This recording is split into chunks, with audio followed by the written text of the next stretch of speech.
Assalamu alaikum students, hope so you will be fine. Today we will discuss exercise question number 8 of unit number 12. Tell your teacher in your own words about the ways in which air is useful to you at home.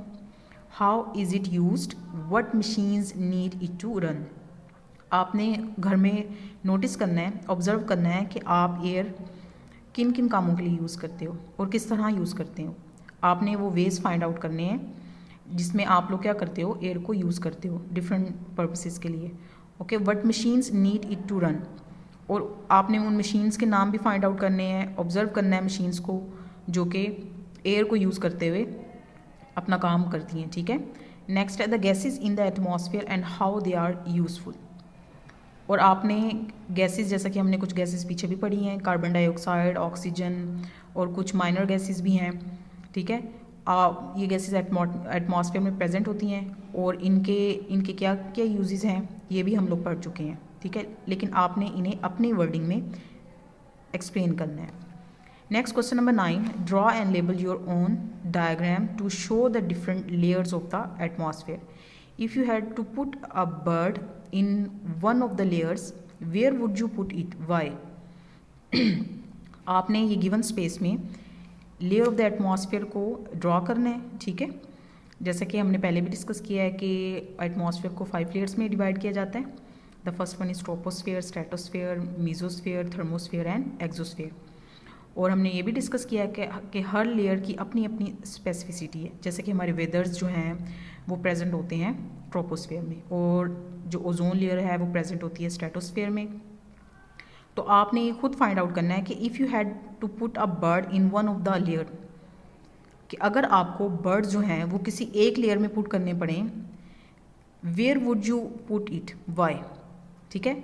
आपने उस layer में आप draw करें birds को कि वो troposphere में होंगे, स्ट्रेटो में कर सकते हैं फ्लाई, या मीजो में, थर्मो में, एक्सो में, किस में, और आपने रीज़न भी बतानी है उसकी. Now we will perform some activity. To prove air has weight, air is used for burning and air takes up space. Air has weight. The material required are 2 inflated balloons. इसके लिए आप 2 inflated balloons लें, या आप इस तरह भी कर सकते हैं, एक बैलून इन्फ्लेटेड और दूसरा डिफ्लेटेड हो. ठीक है. और आप कोई भी स्केल ले लें या स्टिक ले लें, उन दोनों स्टिक की दोनों साइड पे, स्केल की दोनों साइड पे आप हैंग कर दें इन्फ्लेटेड बैलून, या दोनों, एक तरफ इन्फ्लेटेड बैलून और दूसरी तरफ डिफ्लेटेड बैलून. अगर तो दोनों बैलून इन्फ्लेटेड होंगे तो डेफिनेटली जो स्टिक होगी दोनों तरफ वेट इक्वल होने की वजह से वो बिल्कुल क्या होगी, हॉरिजॉन्टल पोजीशन में होगी. ठीक है. लेकिन अगर आप क्या करें, एक बैलून में कोई पिन स्टिक करें, पिन स्टिक करने की वजह से होल हो जाएगा, तो सारी की सारी जो एयर होगी वो एस्केप हो जाएगी, तो वो बैलून जो होगा डिफ्लेटेड हो जाएगा.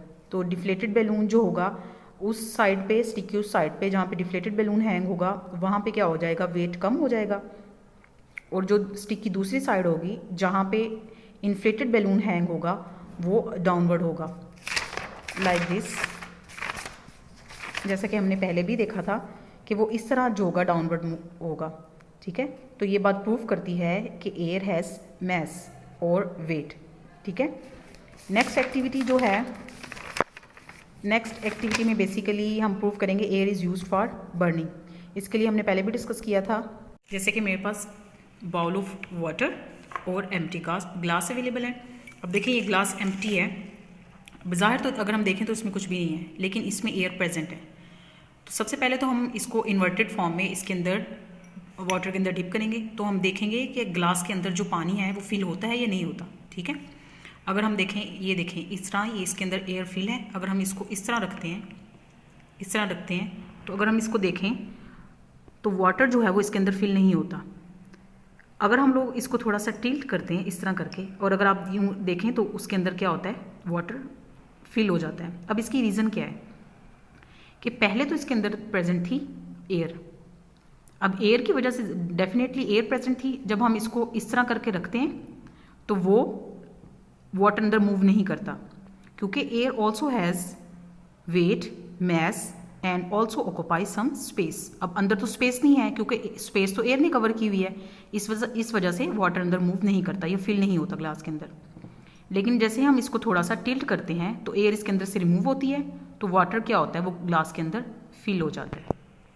अब हम नेक्स्ट क्या करेंगे, इस एम्प्टी ग्लास के अंदर टिश्यू पेपर जो है वो रख देंगे इसके बॉटम में, ठीक है, इस तरह करके।